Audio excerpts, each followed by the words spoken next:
Tell me a little bit more about the self-love you were talking about. How would you describe the process of that completion process within Yeah. yourself, as I would imagine, putting the pieces back Yeah. together too?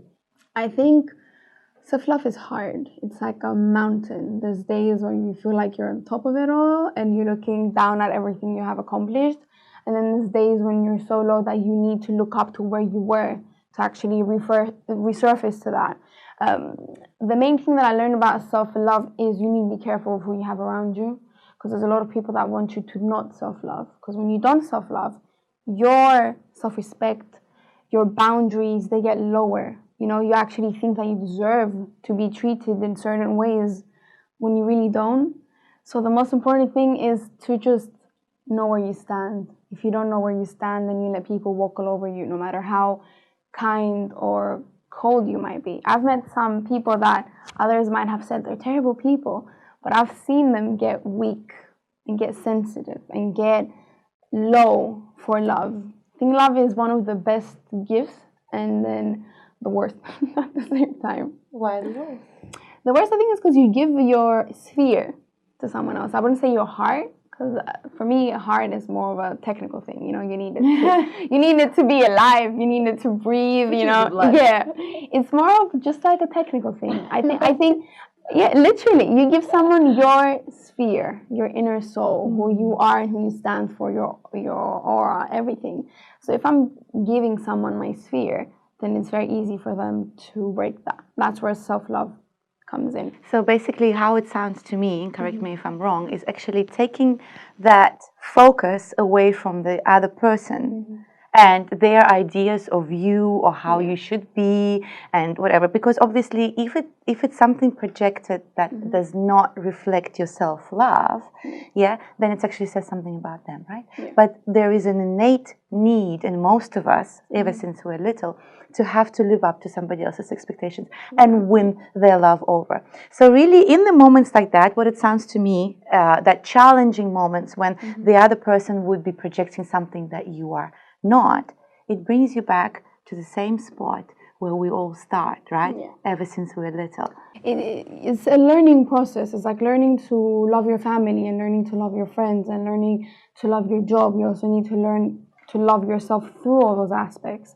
I found that some people find it so much easier to put boundaries to friends and to family members.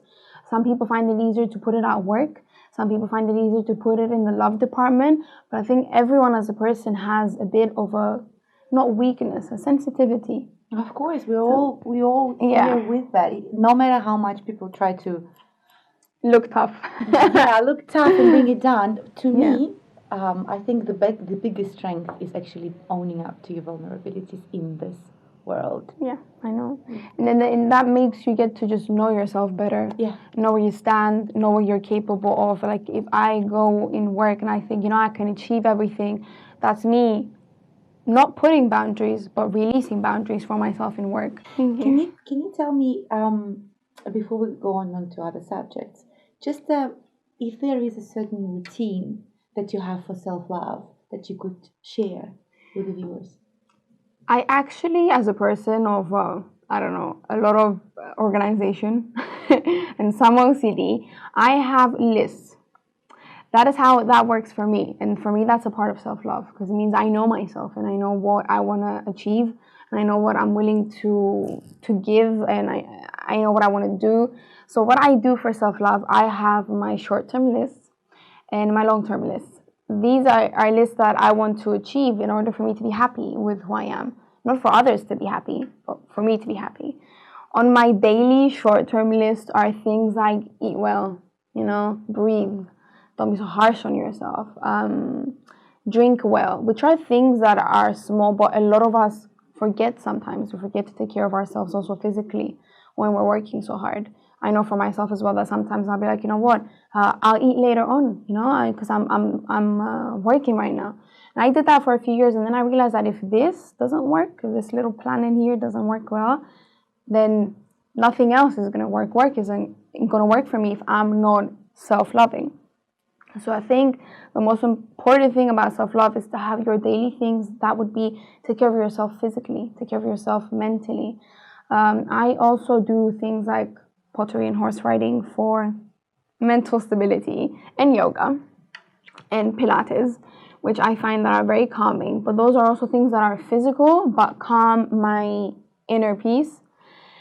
And also, I'm not ashamed to say that I do sometimes might go to a therapist, let's say, because I find that a lot of people, especially in Cyprus, are so close-minded that they believe that seeing a therapist means there's something wrong with you. When seeing a therapist is actually the first awareness of being healthy, of wanting to be better. There's so many people that live their lives through wanting to be unhappy and wanting to be sad. And, oh, it's okay, I'm damaged. Actually attaching themselves to that feeling of whatever sadness, or it becomes their identity. Yeah, they want to stay damaged. But a person that loves themselves would not want to stay damaged, would want to fix themselves. Absolutely. So what I do is I take care of my mental state, I take care of my physical state, because one without the other wouldn't work. And sometimes if I do feel like I want to speak to someone that would not affect my life in any way, I do. I have my therapist, she's actually such a good person. And I do speak to her and I let all my feelings out, and I feel like I move on to be a better person, because that's me bettering myself.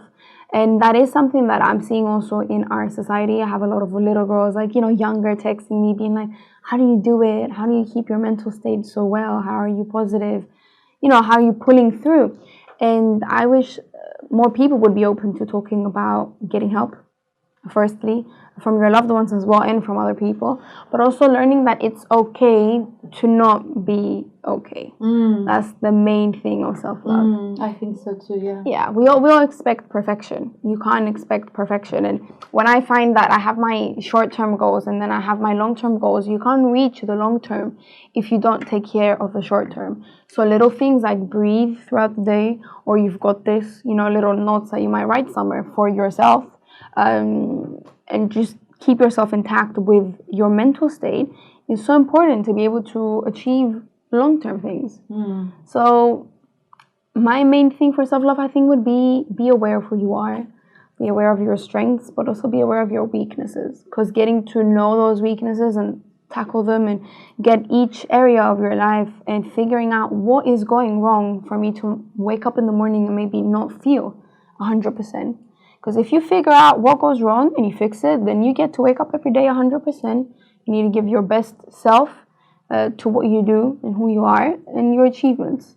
And I find that the people that have achieved the most are the people that are most aware of who they are. That's so true. Because as we said that before we started the recording, everything that goes on in our life is a reflection of the relationship with ourselves. And when there is a disbalance, and then I would say like the different areas, not all your sphere, that you were talking about, that it's not distributed in a way that they are mutually how you say it, like not compensating, but they kind of feed each other in a way that it creates that whole thing. Like I think there is a test, if I'm not mistaken, in Anthony Robbins, or I think it was maybe Will, that there is different areas of your life, and you kind of literally just draw the parallel where you would see those areas being closer to being fulfilled or not, and the actual idea is that you have it round, spheric, like what you are saying, and having to know that all of those areas, the love life, the business life, the family life, all of that is a reflection of you,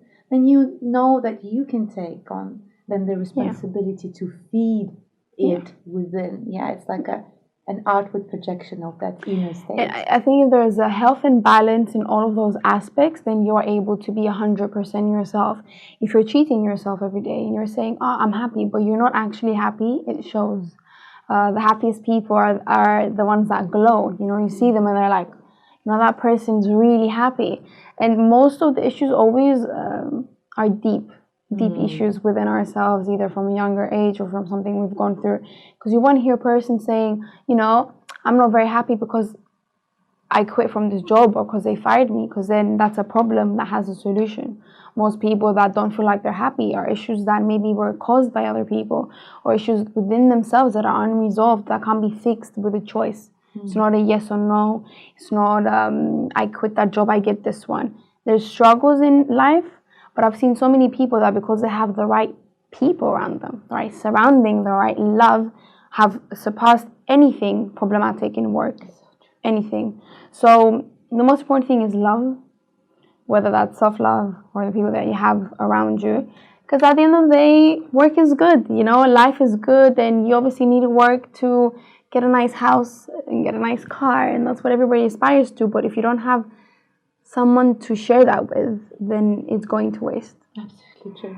Yeah, so I think it needs to be a balance. You need to work hard, but love and be loved even harder. Oh, I love that. This is a beautiful message.